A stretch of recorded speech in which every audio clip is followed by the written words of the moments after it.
There we are. Great. Well, welcome back. It's good to have you here with us.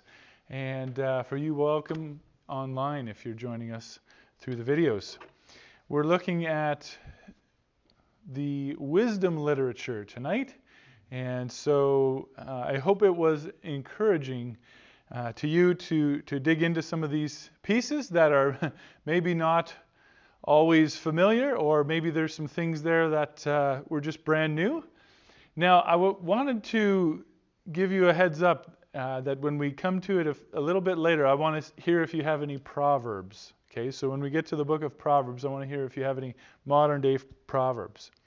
But the wisdom books of the Old Testament include Proverbs, Job, and Ecclesiastes, and they also added Song of Songs. So that's an unconventional one. Usually it's just the first three, but Song of Songs they've included in there as well.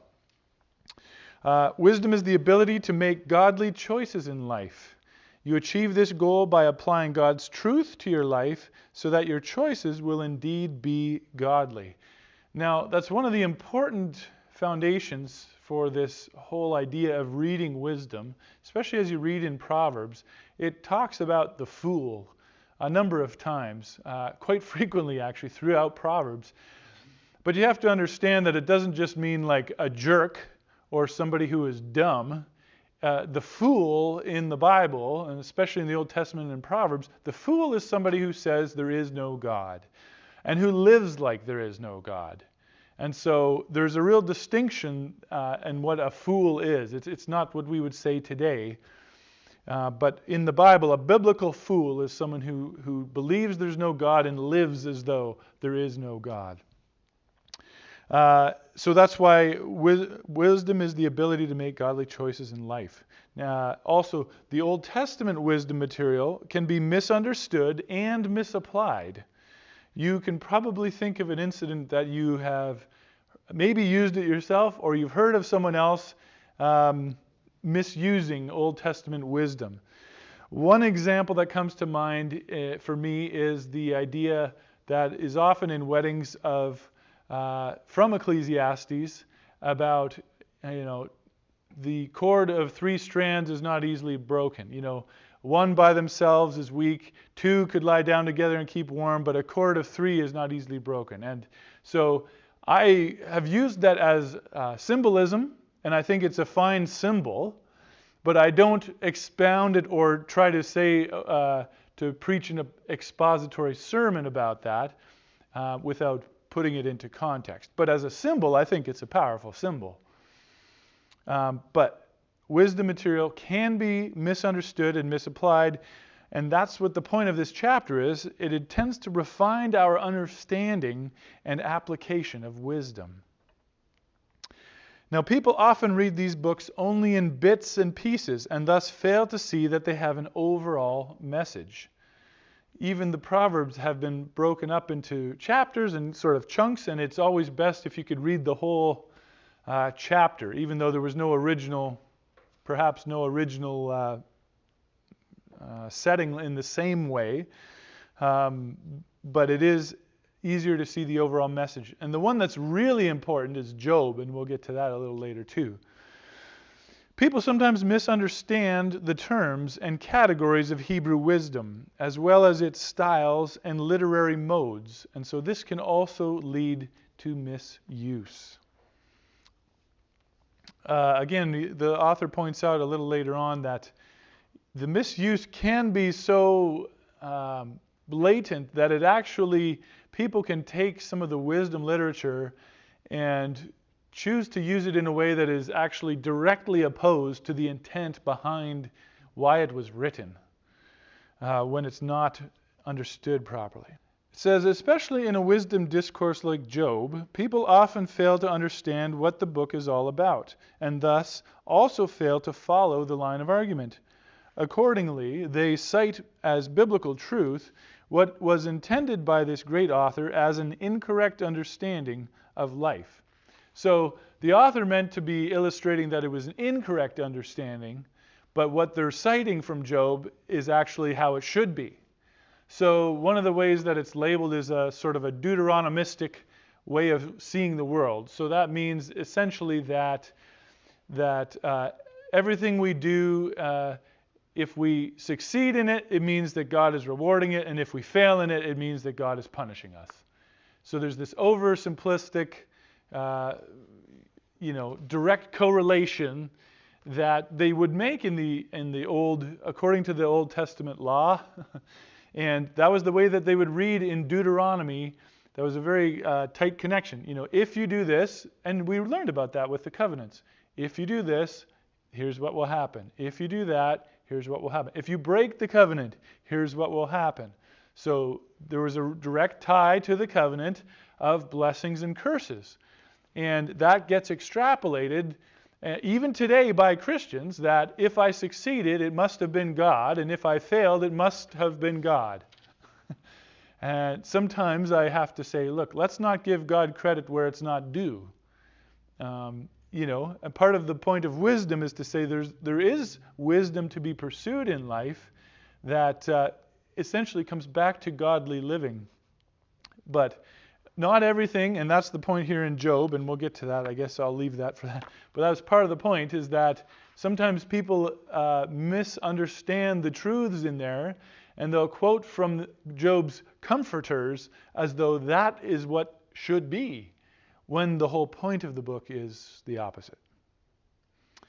Wisdom is not something theoretical and abstract. It is something that exists only when a person thinks and acts according to truth, when making the many choices that life demands. So wisdom isn't meant to just be theorized or written about or recorded. It's actually meant to be applied.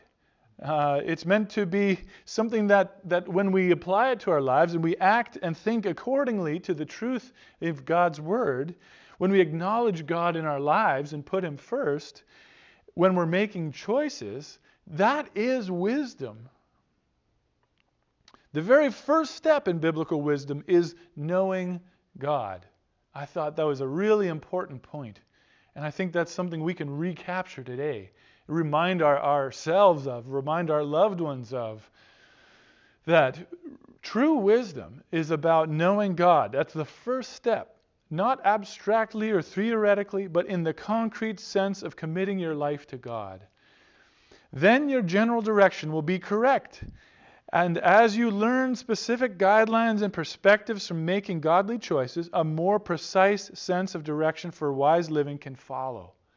So if you are, in the broadest sense, someone who knows God and desires to follow God, then you can make progress in wisdom. If you don't have that, then you are limited in the kind of wisdom you can actually experience. And you're definitely limited in how you could ever experience biblical wisdom. And this is part of what we've talked about throughout this course, how people can read the Bible or even study the Bible or become professors about the Bible, but not experience the life-changing truths that the Holy Spirit might reveal. Because if you are not starting with the very first step of knowing God, then it doesn't matter how much you study the book. It's just a book.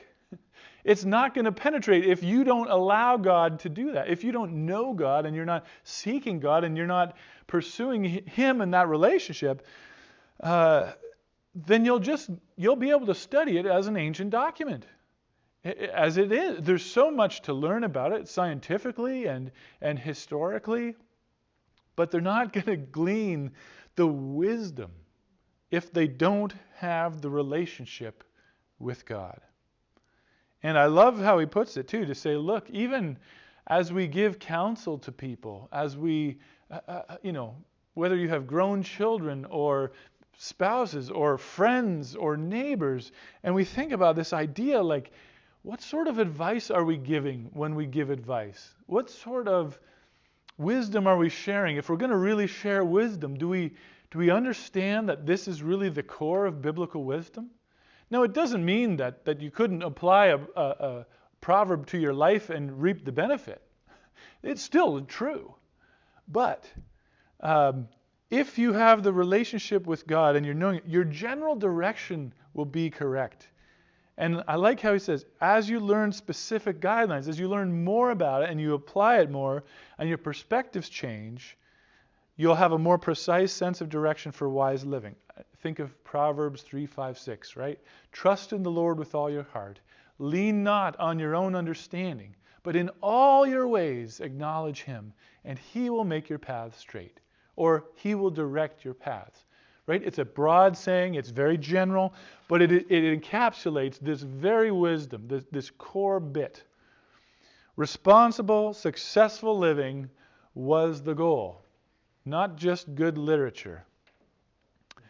Wisdom literature tends to focus on people and their behavior, how successful they are at making godly choices, and whether or not they are learning how to apply God's truth to the experiences they have. It is not so much the case that people seek to learn how to be wise, but rather they seek to get wise.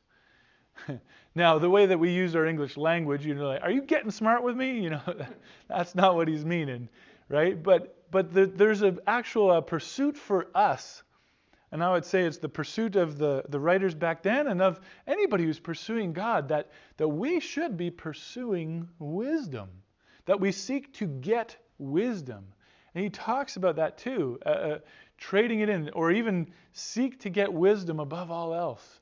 That is kind of part of the conclusions, some of the conclusions in Ecclesiastes. We are to seek to get wisdom. In the Old Testament, the special class of wise men and women arose at least as early as the beginning of the kingship period in Israel, about 1000 BC. So then there was a special class that were kind of on par with what the Pharisees would have been later on, but having these wise men and women that were sort of the keepers of the community's wisdom. So we have different places for wisdom.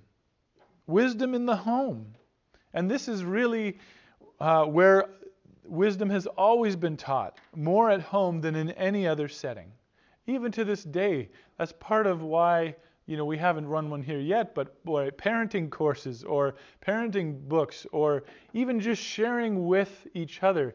Leslie went to ParentLink often in the first few years with Ezra, and part of the thing that ParentLink provided was connection with other parents. Makes sense, right, with the name? But there's a support, especially on your first child, to be able to connect with other parents and have even a sense of normalization. To be like, I don't know what to do. What did you... Oh yeah, no, that's pretty normal. Yeah, that's pretty common. No, I experienced that too, or that's really frustrating, or that's really hard, or yeah, boy, we missed the sleep, or whatever it is, but there's something that can be shared. And then you can bring that to your home as well, right? So it can be shared in groups, but wisdom in the home. I still reference sometimes with my kids, the boy who cried wolf. I don't think I've actually officially told the story because I don't want to create more nightmares than are due. What? There's a wolf? No, you missed the point. But wisdom is always something. And we have grandparents here to help dispense wisdom in the home too. And when we would have small group and we would have our Bible studies, there's interactions there that come with people like yourselves in our house and interacting with our kids, that wisdom gets dispensed through all sorts of little interactions. So we have to continue to promote that wisdom is shared in the home. Wisdom comes from being among colleagues. One way people refine their ability to make the right choices in life is by discussion and debate. A little bit about what we do here, even after the end of our video session, to be able to discuss and have discourse. It's really important that we have this opportunity and ability to do this, I think, in the church. It's really important that we do this. Sunday morning is often not the best place to do this, right? I would stand up and give a sermon, and it's basically a monologue. That's not really where we have the discussion and debate. Afterwards, maybe over a lunch, when you go out to lunch or something, or during the week, or in a small group, that's great. Or maybe at the board level or something, you talk about those things, you wrestle with. There's wisdom to be had from sharing our perspectives. Wisdom is expressed through poetry. And the main reason is that it makes it more memorable. And we've talked about poetry the last few sessions when we talked about Psalms, and we talked about a number of styles of poetry. And even in the prophets, they used poetry. Because remember the context. Nobody had notepads or iPhones. Nobody had computers.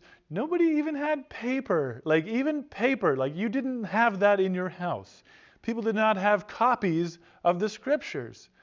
They had to go to the synagogue where there was one scroll that would be taken out and read. So, information was not conveyed like it is today, right? We have the blessing of Gutenberg and now even the internet. Those things have changed the world, and our world is changing fast now, as you know. We're in a huge communication shift.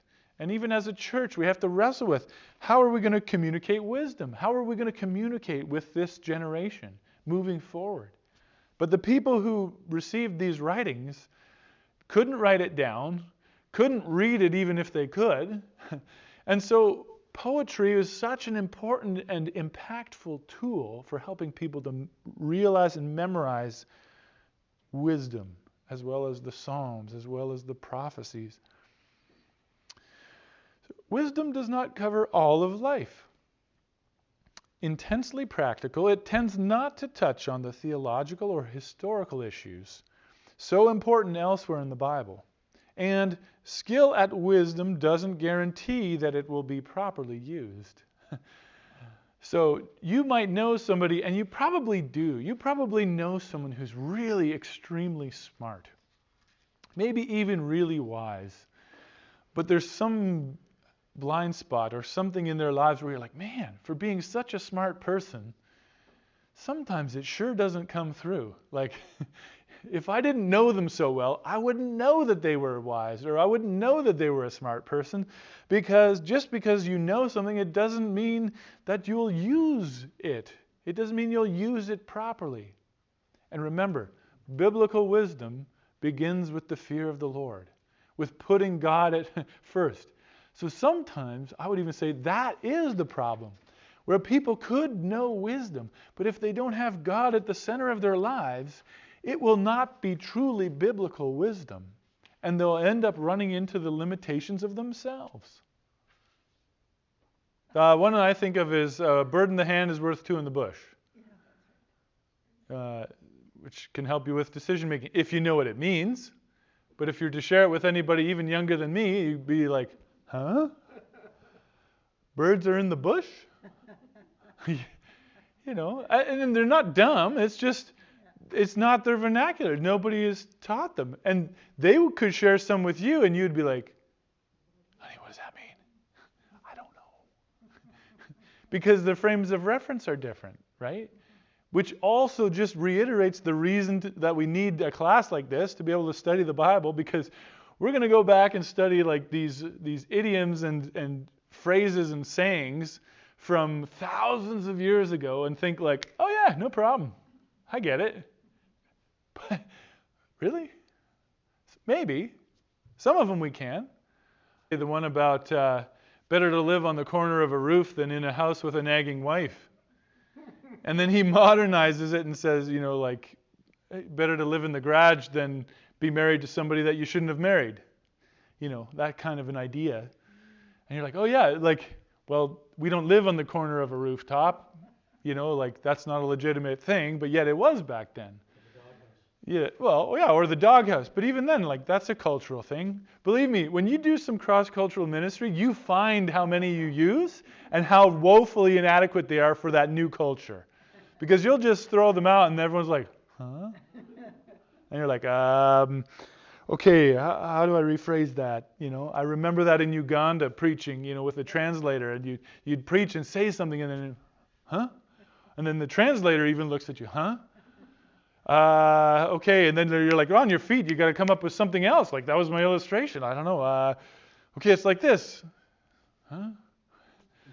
And I remember even using from the Bible, using some examples from the book of James about how no one can tame the tongue. And if you put a bit in the horse's mouth, it's this small thing, but it will cause this large animal to move. Well, man, here in Alberta, Probably everybody who's of some age will know that a horse has a bit in the mouth, and that's what you need to put a harness on and ride. I mean, even if you've never ridden a horse, you probably know that here in Alberta. Well, in Uganda, they don't have horses. Like, they don't. So nobody knew what I was talking about. And that's a direct biblical, like, well, it just says this here in James. Yeah, if you put the bit, oh. What's the next one? Oh, rudder. Rudder. You guys have boats? You know what a rudder? Yeah, okay, let's go with that one. There we go. Anyway, it's important to bring some interpretation to the Proverbs as we apply them to our lives. So, Proverbs are considered prudential wisdom. That is, memorable aphorisms or maxims people can use to help themselves make responsible choices in life. Just like all of the ones we've shared, right? These are the same things. We still use them, and sometimes, maybe not every day, and you spout them off to your kids or grandkids. But the reason why we use them is not because they're the most accurate things, but they're easy to remember. You can come up with them again, and it teaches a little lesson. That's what this means. Number 2, proverbial wisdom concentrates mostly on practical attitudes and behavior in everyday life. Number 3, as a generalization, one can say that Proverbs teaches, quote, old-fashioned basic values. That's kind of the goal of the Proverbs. Number 4, Proverbs continually presents a sharp contrast between choosing the life of wisdom and choosing the life of folly, or the life of a fool.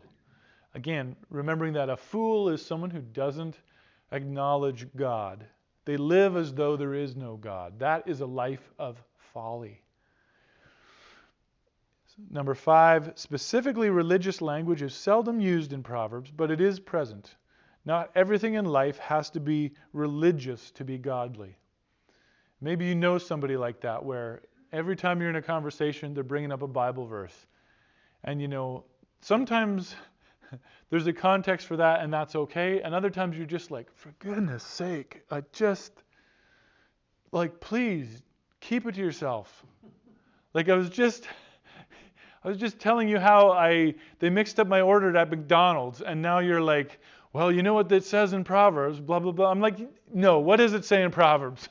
Well, you know, that's like the time when King David, and you're like, for real? Come on. There's some times when it's not about that. So Proverbs, you know, in the book of Proverbs, it's largely not specifically religious. But it also ties into a very biblical worldview that God is the creator of all, that everything we do is under Him and is within His scope and purview. You don't have to explicitly say it every time. Sometimes people pray like that. God, oh God, just dear God, I just want to say, God, that you, God, are the only God for me, God. Thank you, God, because you, God, are really the God who is God of all and God. And you're like, yeah, He hears. He knows you're talking to Him. You don't have to say it every 2 words. But sometimes that's where we're like, oh, right, no, that's okay. Any conversation, the conversation when you're frustrated, the conversation when you're crying, the conversation when you're hurt or joyful, like, oh man, what a beautiful day. That could be a prayer of joy. If you're thinking towards God, that's a prayer. So in the Proverbs, we don't find that everything is so specifically religious, but that it ties in to a worldview that says all of life is about God and God is involved with everything. There's no separate work and play. There's no separate spirit and mind and heart and body. It is all one. Human beings are all one. All of life is one. Everything we do can be an act of worship to God. The Jewish mind did not parse all of these little spaces out. Everything that you did as God's creation is worship to Him. And, I mean, that's part of the Old Covenant, right? It regulates everything in your lives. Because all of life falls under the purview of submitting it to God when He's really your Lord. A proverb is a brief, particular expression of a truth. The briefer a statement is, the less likely it is to be totally precise and universally applicable. Again, the example he used was, look before you leap. He said, okay, well, you have a general sense of what that means, right? Be cautious before you take an action. But it's not meant to be specific. Look where? Look up, look down, look beside. Look how far. How far should I look? How close should I look? How long should I look? It doesn't say. Where should I leap? Does this mean jumping? Should I really jump? How should I be looking before I'm leaping? No. If somebody does that, and that's part of even the translation barrier when you are in another culture, because you'll use something and you know that it's not meant to be literal. But if it's a second or a third or a fifth or a 10th language to someone else, and they're only learning English, and you're throwing out these phrases, they don't understand a pun. They don't understand that you're not literal. You're like, look before I leap. Okay. I did. Like, no, and you got to think about what it means. But that's the point of the Proverbs. And sometimes people take them too specifically. A proverb does not state everything about a truth, but rather points toward it. They are, taken literally, often technically inexact. Right? So if you were to take the proverb literally, like I said, if you say it in a different language and they hear it literally, it is technically imprecise. It does not mean the words that you just said. But as they're meant to be learnable guidelines for the shaping of selected behavior. And for doing that, they're unsurpassed. It's a great tool.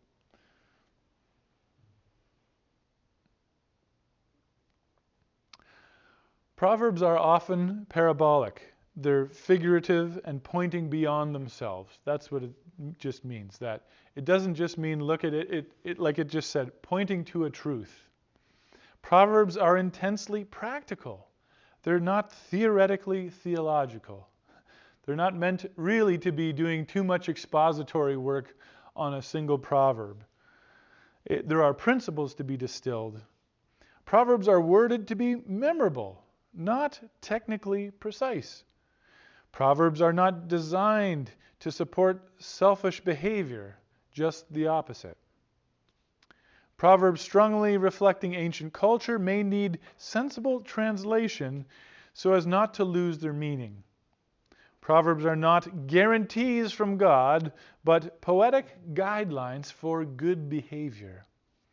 Proverbs may use highly specific language, exaggeration, or any variety of literary techniques to make their point, including hyperbole, which is like that gross exaggeration. Right? It's not meant to be literal, but it's making a point.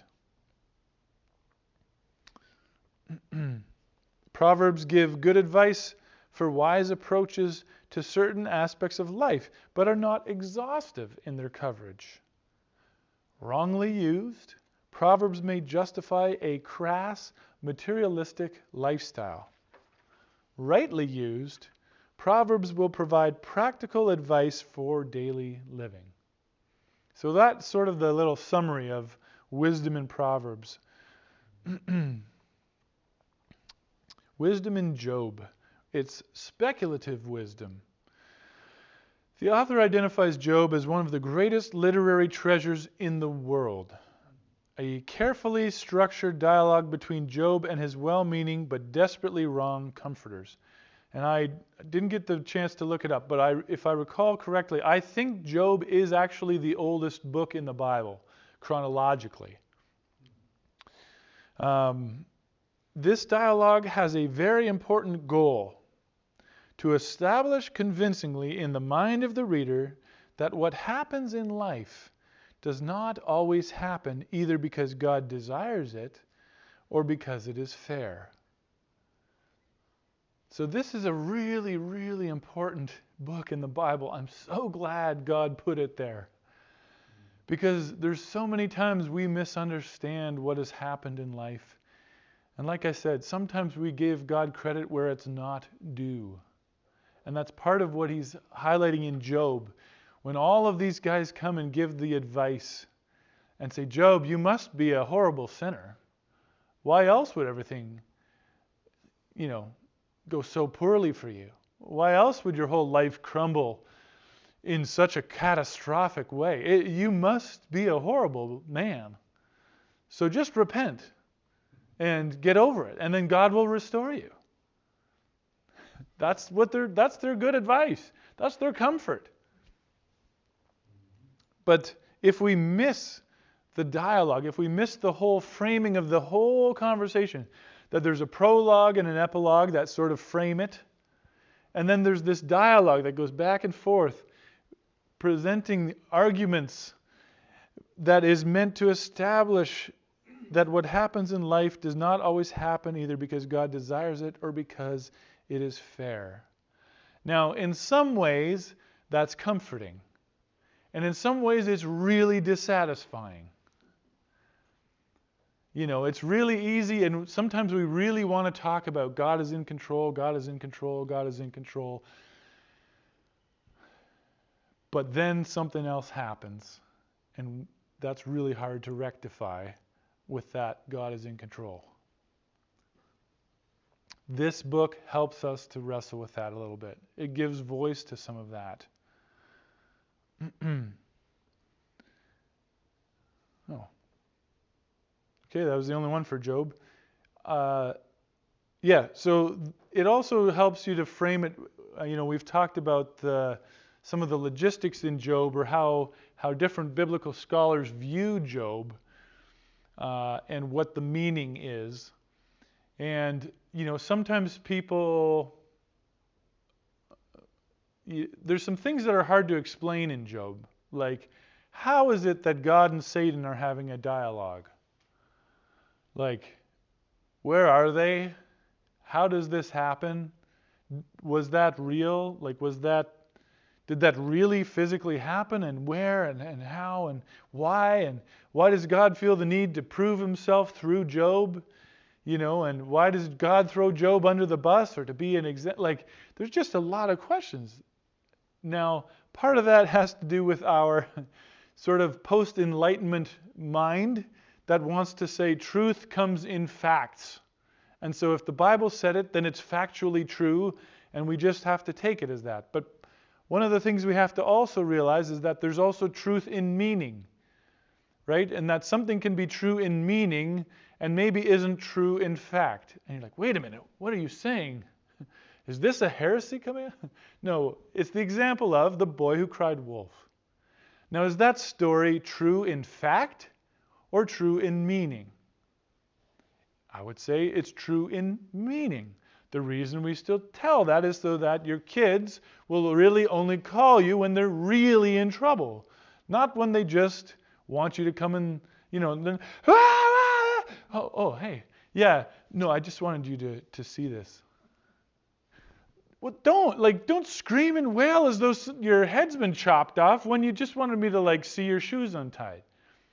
So there's a truth to the boy who cried wolf, but there's a meaning, right? There's a meaning to that story, but we don't know if that is ever true in fact, right? We don't know that there was really a boy named Hans in the village of Schlossersill in Germany somewhere in the highlands and in Bavaria, and he really used to go into the village and cry wolf. There's no account of that, right? Does it mean it's not true? Well, no, there's meaning, right? So I'm not saying that Job isn't true factually, but I'm saying a lot of times when scholars pick it apart, there is no doubt that it is a very meaningful piece of literature. That there's definitely lessons to be learned and there's meaning to be found in Job.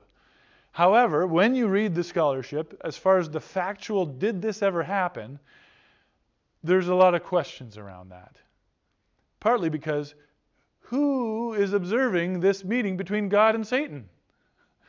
Who was there? Who wrote this? Right? And part of it is the framework of the literature. And anyway, you can look that up in your own Bible dictionary and commentaries. But it opens up some big questions. And so having a little bit of this framework of understanding that the dialogue is meant to do something, to have meaning, and to push us is really important and can help us understand the meaning of a book like Job. Ecclesiastes. This is a wisdom monologue. Ecclesiastes is a wisdom monologue that often puzzles Christians, especially if they read it amiss and assume that because it is Scripture, everything said here is from God's perspective. Some of the stuff in Ecclesiastes is not really God's perspective. It is the author's perspective. Now, God has overseen divinely to have it in there, but I would say part of the beauty of that is there's things in Ecclesiastes we can relate to, where we carry some of the same questions, or we arrive at some places in life where life feels meaningless. It feels like a vapor. Like, what are we doing here? Everything is meaningless. Yeah. Ecclesiastes is actually a very difficult book to read, with several passages that seem self-contradictory and others that seem contradictory to the whole of biblical revelation. So how are we to do this? This is why, even learning this and revisiting this will help the next time you want to read Ecclesiastes. Again, there's something there in the format. There's another prologue and epilogue, like bracketing the whole text. But it does take work to read it well. The author highlights two views of Ecclesiastes. One is that it is an expression of cynical wisdom. And one of the authors holds to that. The other author holds to this other view that says it's an expression of how one should enjoy life under God in a world in which all die in the end. So you probably have known some people who fit into either camp, right? There's some people in our lives that we come across who seem like they are cynical about everything. And you're like, good grief. Like, every single thing in life, they're just cynical. And it's like that view of Ecclesiastes, like the first view. Like everything is like, oh, well, that's just, wait until the other shoe drops, or, not just pessimistic, but like really cynical.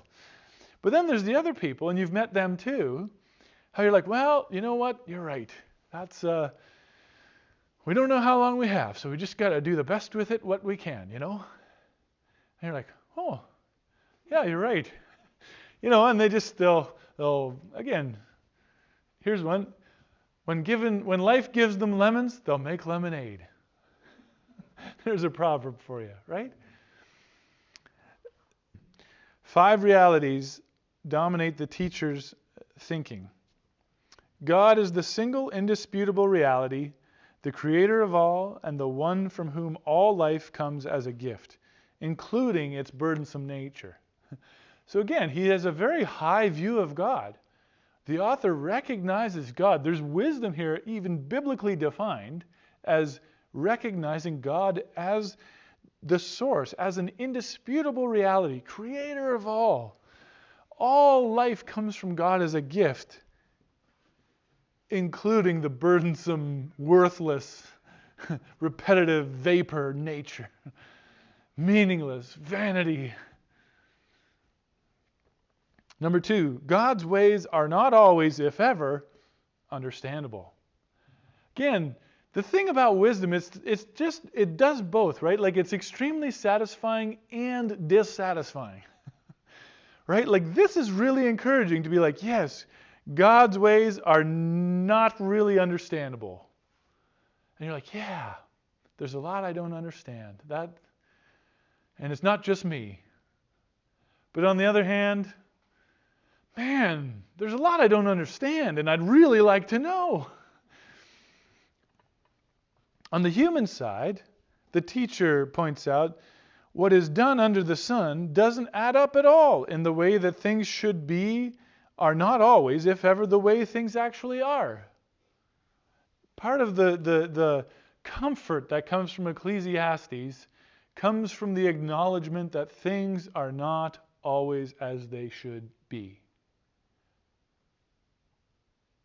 Things are not always as they should be. I bring this up often when I do funerals, Things are not as they should be in this world, in this life.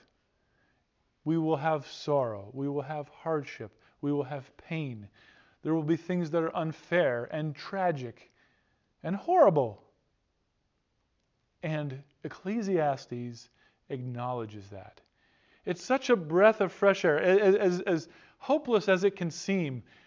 When the only Christian voices you hear are overly optimistic, and they're trying to spin every single thing to say, well, don't worry, God can make good out of anything, or God works together for good for those who trust Him out of anything, and you've just suffered a horrible loss, and you just want to say, shut up.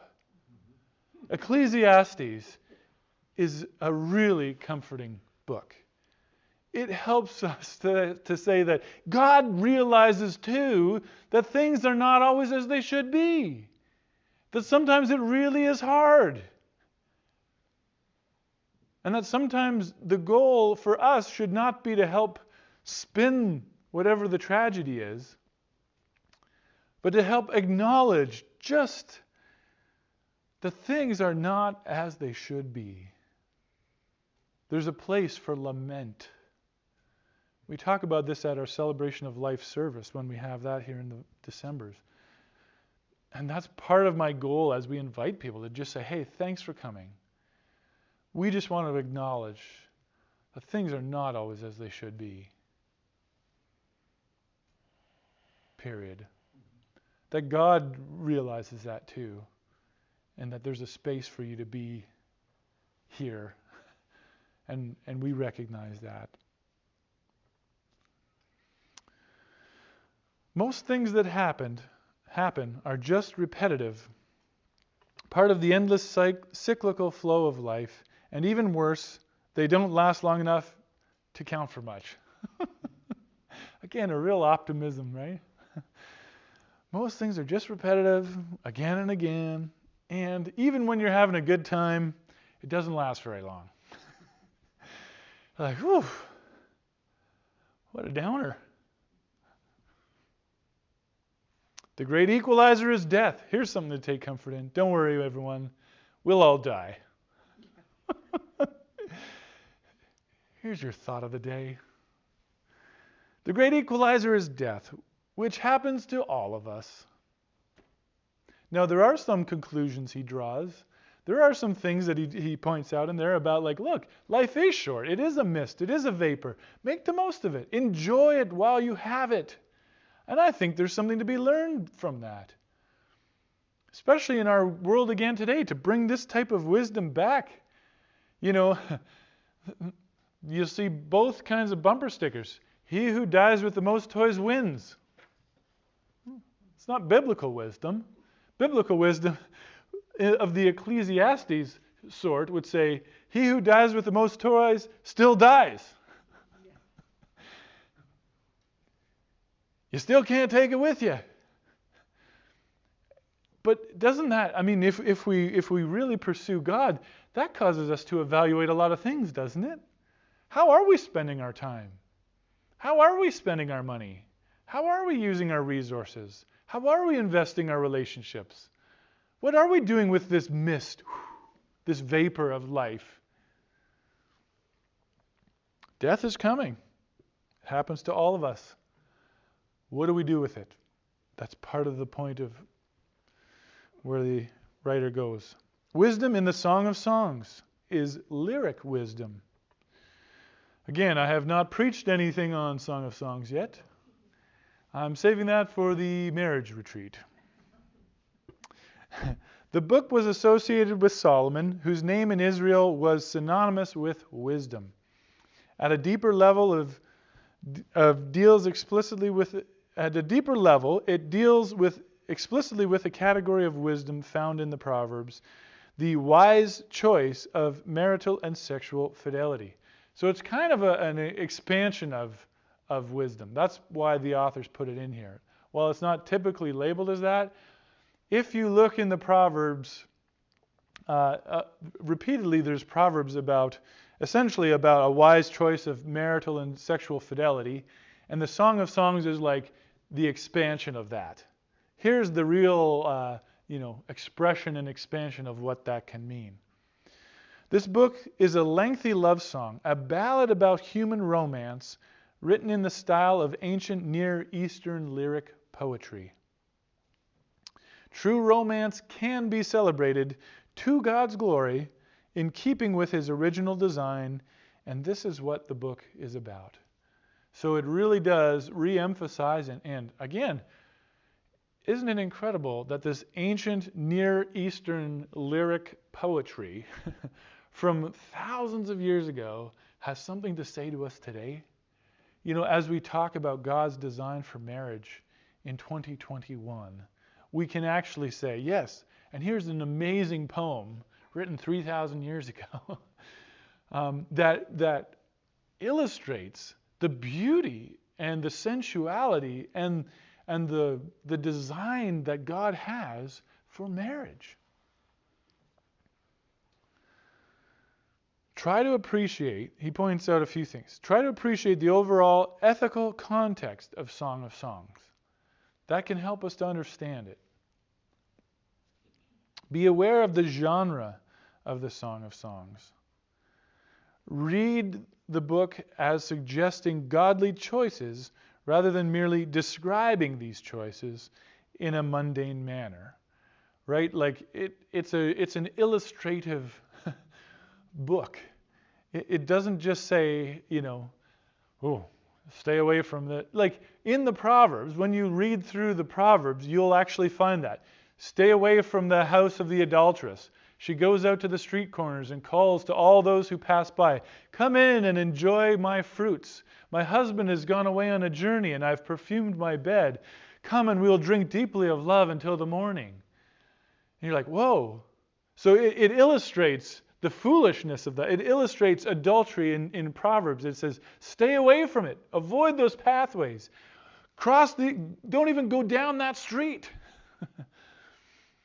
But in the Song of Songs, it's the opposite. It's a whole book that illustrates the godly choices of a monogamous fidelity in a sexual and marital relationship. And it describes it, not just giving details, saying, hey, don't do that, do this.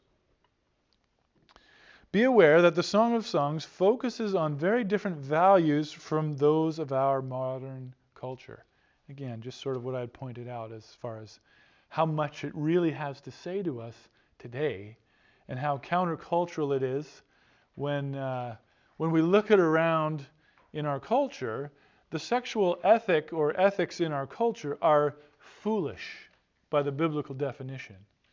They do not strive to pursue God. They strive to pursue self. And he illustrates that in there. He says, look, the whole point of the Song of Songs is like how the lover and the beloved are all about meeting each other's needs in these deep and intimate ways, and how much joy they find in that from serving and loving each other, giving each other themselves over to one another.